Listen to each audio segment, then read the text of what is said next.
Imagine this.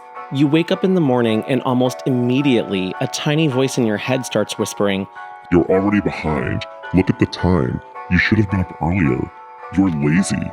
You try to brush it off, but as you stumble into the bathroom, the mirror reflects not just your sleepy face, but all the ways you think you fall short.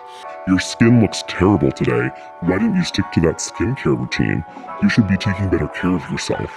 And so it begins, the never-ending cycle of self-criticism that seems to follow you like a shadow throughout the day. Chronic self-criticism is like carrying around an internal bully, one that's constantly berating you for not being good enough, not doing enough, and not achieving enough. It's a pattern of harsh self-judgment that, over time, becomes second nature, so much so that you hardly even notice it anymore. It's just the way you talk to yourself. But make no mistake, its impact is profound. It's like having a negative narrator in your life, one that twists every experience and achievement into something less than, something flawed. Day to day, this looks like a constant mental barrage of shoulds and ought tos. You might criticize yourself for not working hard enough at your job, even if you're putting in long hours. Or maybe you judge yourself for not being the perfect partner, parent, or friend. Every mistake or perceived shortcoming becomes an opportunity to berate yourself. You didn't call your friend back right away? Clearly you're a terrible friend. You didn't hit your workout goal? You're lazy and undisciplined. It's relentless and exhausting. So where does the self-critical voice come from? Often, it has its roots in early life experiences.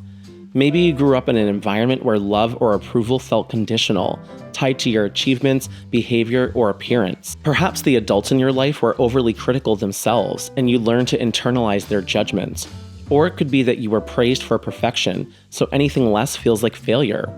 Over time, these experiences shape your inner dialogue, creating a belief that you're only worthy if you meet certain standards that are often impossibly high. As you move through your day, this voice doesn't just criticize, it also creates a pervasive sense of anxiety. You might find yourself constantly worrying about how others perceive you, always striving to meet expectations that you've internalized, whether from society, family, or yourself. This anxiety keeps you on edge, preventing you from truly enjoying your successes because you're too busy worrying about the next potential failure. Chronic self-criticism can seep into every aspect of your life. At work, it might show up as imposter syndrome, where no matter how much you achieve, you feel like a fraud, just waiting to be found out. In relationships, it can create a barrier to intimacy as you worry that if others really knew you, the real and perfect you, they wouldn't love you. And in your personal life, it can prevent you from pursuing passions or trying new things because the fear of failure looms too large. But here's the thing. While self-criticism can feel like a permanent part of who you are, it's not. It's a learned behavior, a habit of thought that can be unlearned. The first step in overcoming chronic self-criticism is simply noticing it. Start to pay attention to the way you talk to yourself. Catch that critical voice in the act. Awareness is powerful. It creates the space for change. Once you've started to notice this self-critical pattern, the next step is to challenge it.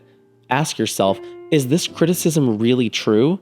Often the harsh things we say to ourselves are exaggerations or outright lies. Would you say the same thing to a friend? If not, why is it okay to say it to yourself? Start to reframe these thoughts with a more balanced perspective. Instead of, I'm such a failure, try, I'm human, and humans make mistakes. What can I learn from this? Now, let's talk about 3 easy mindset shifts that can help you begin to break free from chronic self-criticism. The first shift is to practice self-compassion. This might sound simple, but it's a game changer. Self-compassion means treating yourself with the same kindness and understanding that you would offer to a good friend. When you make a mistake, instead of beating yourself up, acknowledge that you're struggling and offer yourself words of comfort.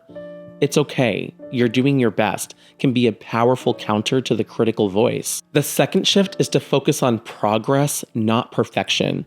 Chronic self-criticism often stems from the belief that you need to be perfect to be worthy, but perfection is an illusion.